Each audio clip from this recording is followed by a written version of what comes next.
ఇప్పుడంటే సినిమాల న్యూస్ మనకందించడానికి 24 గంటల న్యూస్ ఛానళ్లు, అనేక ఎంటర్టైన్మెంట్ వెబ్సైట్లు, పత్రికల్లో స్పెషల్ పేజీలు ఉంటున్నాయి.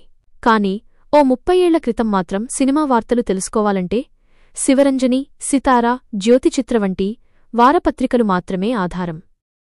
అయితే వీటితో పాటు మెగాస్టార్ చిరంజీవి పేరుమీద ఒక ప్రత్యేక మాసపత్రిక కూడా ఉండేది. ఇది కేవలం చిరంజీవి సినిమా వార్తలు, అతను ఫోటోలు మాత్రమే ప్రత్యేకంగా అందించడానికి మొదలైంది. అలాగని ఇదేదో ఫాన్స్ వేసే కరపత్రం లాంటిది కాదు, ఒక పూర్తి మాసపత్రిక.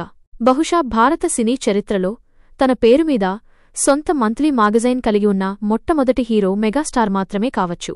అయితే అప్పట్లో చిరుకుపోటీగా నందమూరి నటసింహం బాలకృష్ణ పేరుమీద కూడా గోల్డ్ స్టార్ బాలకృష్ణ పేరుతో ఒక పత్రిక ప్రారంభించడానికి ప్రయత్నాలు జరిగినా అది సాధ్యం కాలేదు. మరిన్ని ఆసక్తికర విషయాలు మీకోసం. చిరంజీవితో ఖైదీ నంబర్ 786, గ్యాంగ్ లీడర్ వంటి అనేక సూపర్హిట్ సినిమాలు తీసిన దర్శక నిర్మాత విజయబాపినీడితో చిరంజీవికి చాలా మంచి రిలేషన్ ఉండేది. అతనే ఈ సినిమా వార్తాపత్రికల హవా నడుస్తున్న సమయంలో చిరంజీవి పేరుమీద ఒక మాసపత్రిక ప్రారంభించి అందరికీ షాక్ ఇచ్చాడు. నిజానికి విజయబాపినీడు అసలు పేరు గుత్తా బాపినీడు చౌదరి.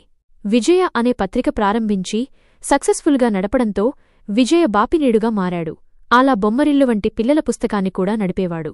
పబ్లిషర్గా అతనికున్న అనుభవానికి చిరంజీవి మీదున్న అభిమానం తోడయ్యి 1999 ఆగస్టు 22న మెగాస్టార్ బర్త్ డే కానుకగా ఒక చిరంజీవి అనే మాసపత్రికను తీసుకొచ్చాడు. అప్పట్లో అదో సంచలనం. అప్పటికే చిరంజీవి మెగాస్టార్గా ఎదిగాడు.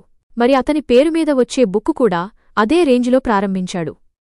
ఏదో బ్లాక్ అండ్ వైట్లో మామూలు క్వాలిటీలో కాకుండా గ్లాసీ పేపర్తో మల్టీ కలర్లో ఈ బుక్ని తీసుకొచ్చాడు విజయబాపినీడు. మిగిలిన సినిమా పత్రికల్లో దొరకని ఎక్స్క్లూజివ్ చిరంజీవి స్టఫ్ ఇందులో ఉండేది. రేటు కూడా ఆ రోజుల్లోనే 10 రూపాయలు. అప్పట్లో చిరంజీవి అభిమానులకు ఈ పుస్తకమొక గొప్ప. తమ హీరో పేరుమీదే ఒక బుక్కే ఉందని. దీని పబ్లిషర్ అల్లు అరవింద్, ఎడిటర్ విజయబాపినీడు. ఈ పుస్తకం బాటలోనే రజనీకాంత్, కమల్ హాసన్ పేర్లమీద కొన్ని మాగజైన్లు ప్రారంభమైనా అవి ఎక్కువ కాలం నడవలేదు.